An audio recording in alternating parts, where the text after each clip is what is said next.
दोस्तों, fear alarm अब 1000 subscriber strong है।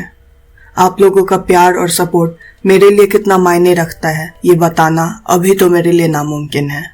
आने वाले वीडियोस में आपका एंटरटेनमेंट 100 गुना बढ़ने वाला है, तो सब्सक्राइब कर लेना। दोस्तों, जो कहानी आप सुनने वाले हो वो बिल्कुल सच्ची घटना पर आधारित है। ये मैं नहीं बल्कि गूगल भी कहता है। जब मैंने इस कहानी को पढ़ा तो मैंने उसके बारे में खुद से भी रिसर्च किया।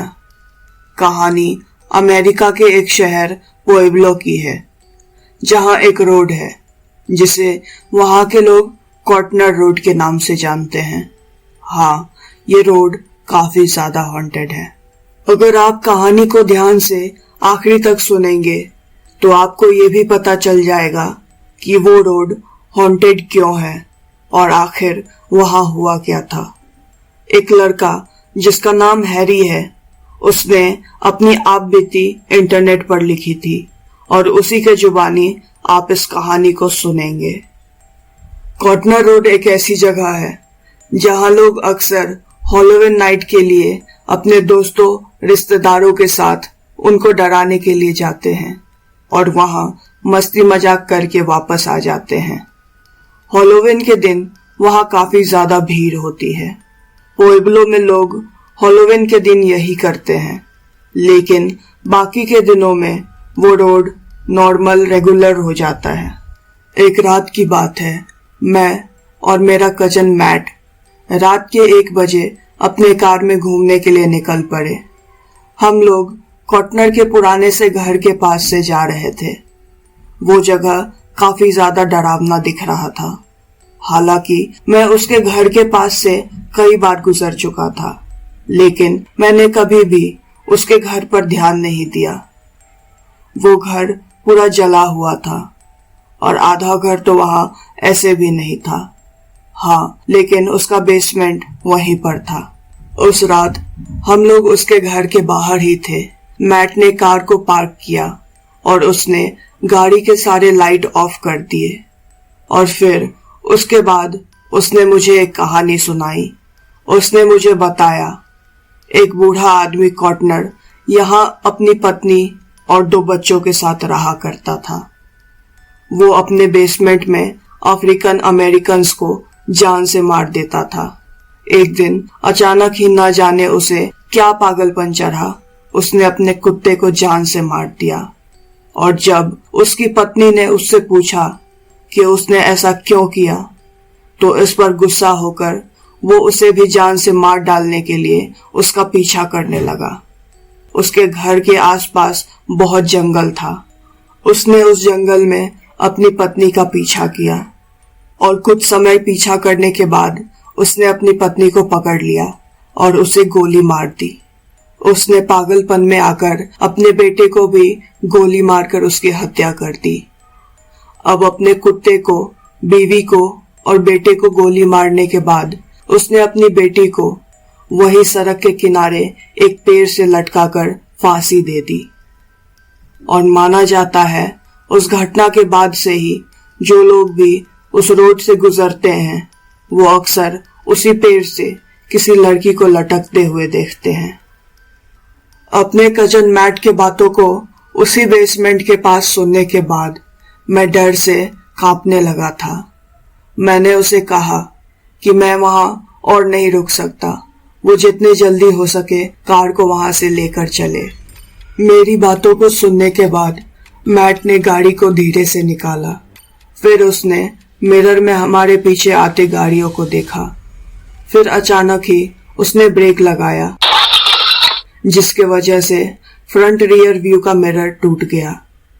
उसने मेरी तरफ देखा और फिर वो चुपचाप गाड़ी को चलाने लगा। मैंने उससे कुछ भी नहीं कहा और ना ही उसने मुझसे। उस माहौल में उस कहानी को सुनने के बाद हम दोनों की फटी पड़ी थी। हो सकता है उसने हड़बड़ाहट में गाड़ी को ठोक दिया हो। कुछ देर बाद जब मैंने मिरर में देखा तो उसे देखते ही मेरे होश उड़ गए। मैंने देखा एक बहुत ही डरावना सा चेहरा पीछे की सीट पर बैठे हुए मुझे घूरे जा रहा था। मैं तुरंत पीछे की तरफ मुड़ा और वो गायब हो गया। मैट गाड़ी को लगातार चलाए जा रहा था। हम इतने ज्यादा डरे हुए थे कि हम लोग एक दूसरे से ये तक नहीं कह पा रहे थे कि आखिर हमने उस समय क्या देखा था। हम लोग ड्राइव करके कुछ दूर आगे बढ़े ही थे कि हमने एक छोटी सी लड़की को देखा जो वहीं सड़क पर लाइट पिंक कलर की ड्रेस पहने हुए जा रही थी। उस लड़की को वहां अचानक से चलकर जाते हुए देखकर मैं बहुत ज्यादा जोर से चीखने लगा। मेरे चीखने की वजह से मैट बहुत डर गया। उसे लगा कहीं वो उस लड़की को कुचल ना दे, जिसके वजह से अनबैलेंस होकर उसने हमारी गाड़ी को एक पेड़ से ठोक दिया। वो वही पेड़ था जिस पर कॉर्टनर ने अपनी बेटी को लटकाया था। मेरी नजर गाड़ी के पेट्रोल मीटर पर गई जो अपने आप ही नीचे से ऊपर हो रहा था। हमारी कार पलट गई थी और मैट पूरे गाड़ी में इधर उधर पलटी मार रहा था। किस्मत से मैंने सीट बेल्ट पहना था, पर न जाने कैसे मेरा सीट बेल्ट अपने आप ही खुल गया और वो सीधे आकर मेरे मुंह पर लगा। अपने सिर को कार से टकराने से पहले ही मैंने कॉर्टनर को हमारी गाड़ी के आगे खड़े देखा। मुझे पता था कि ये वही है। हमारी गाड़ी वही सड़क पर पड़ी हुई थी। कार से टकराने के बाद मैं बेहोश हो गया था। फिर जब मैं उठा, मैंने मैट को वहीं ड्राइवर सीट पर बैठे देखा। मैंने उससे पूछा कि मैं वहां कितने देर से हूं, जिस पर उसने मुझे जवाब दिया, बस कुछ ही देर से। उसके बाद मैट गाड़ी से उतरा ये देखने के लिए कि आखिर कार को कितनी डैमेज हुई है। हम लोगों को आश्चर्य तो तब हुआ जब बिजली के खंभे और पेड़ से ठोकने के बावजूद भी हमारी गाड़ी में जरा सी भी डैमेज नहीं थी। फिर उसके बाद मैट वापस से कार में आ गया। जब उसने इंजन स्टार्ट की उसी वक्त हमारी गाड़ी पीछे से अपने आप उठने लगी। मैट फिर से गाड़ी से उतर गया ये देखने के लिए कि आखिर फिर से क्या हुआ, लेकिन वहां कुछ भी नहीं था। फिर उसके बाद हम लोग वहां से किसी तरह घर वापस आ गए। कुछ वक्त बीतने के बाद हमें अपने दोस्तों को भी ये प्रूव करना था कि जो कॉर्टनर की कहानियां हैं वो बस अफवाह नहीं है बल्कि सच्चाई है, जो कि हमने महसूस किया था। अपने दोस्तों को ये प्रूव करने के लिए हम लोग फिर से कार लेकर उसी जगह पर निकल पड़े। इस बार गाड़ी मैं चला रहा था और मैट पीछे अपने दो दोस्तों ट्रेंट और क्लिंट के साथ बैठा था। मेरे बगल के सीट में मेरी फ्रेंड जेनिफर मेरे साथ बैठी थी। मैंने कार को घर के एंट्रेंस के पास पार्क किया और गाड़ी की लाइट्स बंद कर दिए, ठीक वैसे ही जैसे मैट ने किया था। हम लोगों का प्लान उस घर के बेसमेंट में जाना था और जब हम लोग सब गाड़ी से उतरे तो मैट गाड़ी में ही बैठा था। पहले हम लोगों को लगा कि वो डरा हुआ है, पर असल में उसके साइड का दरवाजा खुल नहीं रहा था। हम लोगों ने प्लायर से दरवाजे को खोलने की बहुत कोशिश की, मगर वो खुल ही नहीं रहा था। आखिरकार हार मानकर हम लोगों ने यह तय किया कि हम लोग वापस कार में बैठ जाएंगे। हम लोग वहां से निकल गए और कुछ दूर वहीं कॉर्टनर रोड में घूम रहे थे। जब हम लोग ड्राइव करके जा रहे थे तभी मैंने अपने राइट साइड के रिव्यू मिरर में कॉर्टनर को खड़े देखा।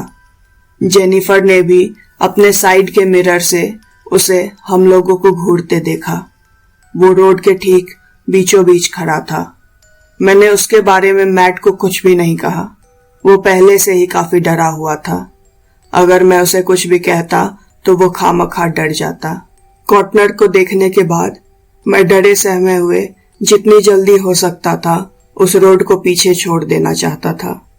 उस रोड पर आगे जाते जाते हम लोगों ने जो देखा, मुझे लगता है अगर कोई कमजोर दिल वाला वहां होता तो उसे जरूर हार्ट अटैक आ जाता।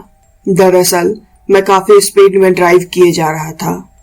न जाने कहां से अचानक से एक कुत्ता हमारे कार के बराबरी में दौड़ने लगा था। वो देखकर मैट जोरों से चिल्लाने लगा और फिर वो कुत्ता हमारे साथ दौड़ते दौड़ते ही अचानक से हवा में गायब हो गया। अब कुछ समय के बाद मेरी सीट बेल्ट अपने आप टाइट होने लगी। मैं उसे खींच तक नहीं पा रहा था।